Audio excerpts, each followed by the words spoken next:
Um, Wilson Morales from Black Film and TV. Hello, ladies. How are you? Hi, good. How are you? So we're coming up with the season finale.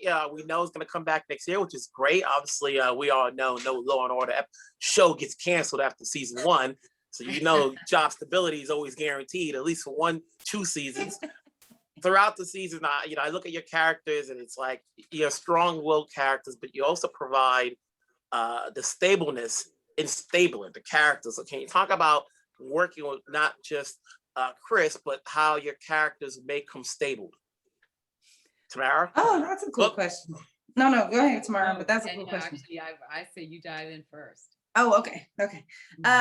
Well, I think the way that they fashioned Ayanna is a great, she's a great character to be a partner with Stabler. I think initially people think like, well, she's a hard ass or whatever, but as the episodes go on, you see like she's not a hard ass. But she's very wise. She's very confident in herself and the goals that she wants, to achieve, and she's very confident in her leadership to where she doesn't have to put Stabler in his place like that. She doesn't have to do that overtly. Like she does that just naturally because of who she is, and her having a goal and a target and being focused on that. And she doesn't always need to speak about the things that he might do or doesn't do. She picks the right times to have whatever conversations that she needs to have with him, which I think stabilizes him. But also, there have been moments within the season where she shows him that they're a lot alike in certain ways. There are certain ways they think.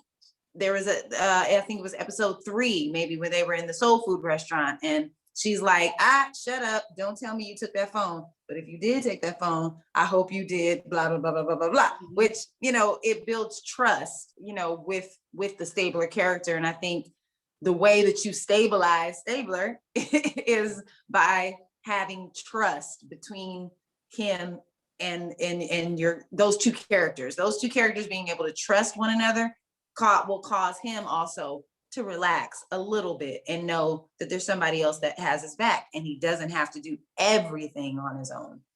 Mm-hmm. Tamara, you come in and we don't know what you're all about every episode, but you seem to be he seems to calm him down a bit. And we don't know what's going to happen come Thursday, but I hope you come back. What more can you say? What more can I say about being like a stabilizing force with Stabler, about coming back? Well, definitely. I think, it's funny that he's flanked by women, almost all women this season. We are all sort of the pivotal creatures in his world. And I think what Angela provides seems to be a soft landing. Surprisingly and unexpectedly, it's a place where he can go and be vulnerable and be seen, because they share a grief that I don't think he necessarily shares with anybody else, and that sort of brings them together in a bizarre way.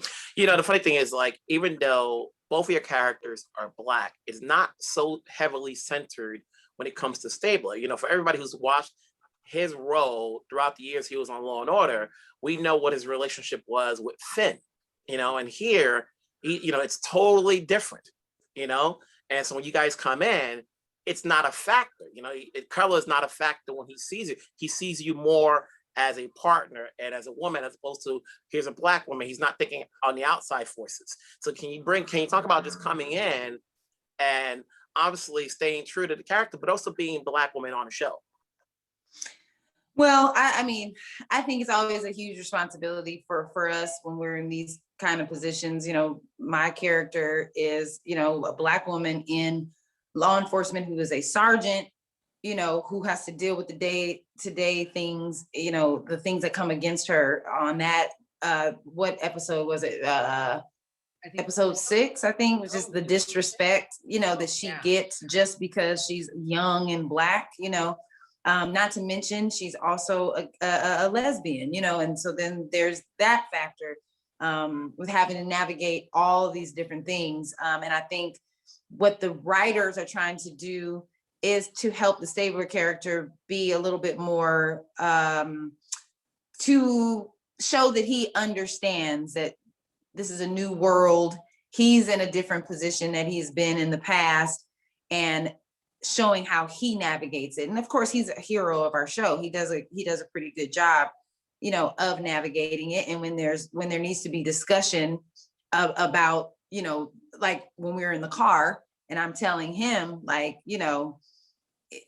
yeah, I'm a sergeant, but you still make more than me, and you've had 12 shootings, I've had none, and you still work here. Exactly. Even after 12 shootings. So, let's be real about what the true dynamic is, and I think that when you do bring, I think we do a disservice by not bringing light to it at all. And I think our writers have done a great job of bringing light to it in a way where it's just not heavy-handed. It's obvious I'm a Black woman and that I'm gay and that my character is gay, and then that he's a white man, Catholic white man. Mm-hmm. Those things are obvious. We touch on it and then we go on to be people. And I think that's the really cool thing about our show. Angela, you're the center of it all in terms of the family. Even though we know every season will probably be different, but to have this family in there dealing with race from the onset of episode 1 to now, what more can you say?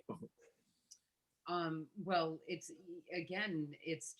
all so very nuanced because, Angela's husband or ex-husband, the big bad villain is white. So we're, and though his family is brown, which I think was one of the coolest ideas, I believe it was Eileen Chaikin who made sure that happened. And I think it's brought a whole bunch of interesting layers to a story that would have otherwise been fairly straightforward. I like that both Sergeant Bell and Angela are both dealing with with the issues of race from wholly different perspectives, but the one crossover, the one similarity is that we are Black women and we are Black mothers, soon to be, Ayanna's soon to be a mother. I don't know. I just I think it's all being handled really, really well. And in my opinion, could have been, as Danielle said, very heavy-handed, over-dramatized, instead of just allowing people to be human, but have their own very, very different human experiences, and bringing those to the screen with some measure of nuance and grace. It's like we're all learning and growing together. Yeah. Well, lady, it's been fun talking to you. Now, my last question you can answer just with a nod. Are we seeing both of you back next season? What are we allowed to say? I don't know. I mean, I feel like I'm allowed to say yes. You're allowed to say it. I'm not. Yeah, I will be back next season. Yeah.